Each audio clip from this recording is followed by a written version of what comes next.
ભારતીય ક્રિકેટની સૌથી મોટી ટુર્નામેન્ટ રણજી ટ્રોફી જેમના નામથી ઓળખાય છે એવા ક્રિકેટના જાદુગર જામ રણજીતસિંહજી આધુનિક જામનગરના પિતા કહેવાય છે.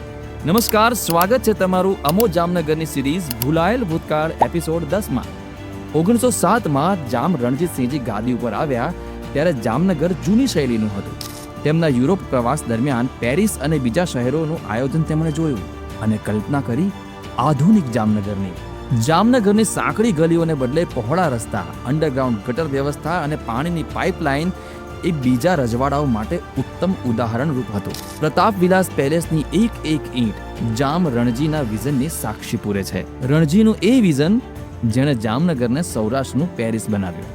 એશિયાનું પહેલું ફરતું સોલેરિયમ હોય કે આધુનિક સુવિધાઓ, તેમણે જામનગરને હંમેશા સમયથી આગળ ચાલતું કર્યું. આવા જ માહિતીસભર વિડીયો માટે ફોલો કરો અમારા પેજને અમો જામનગર.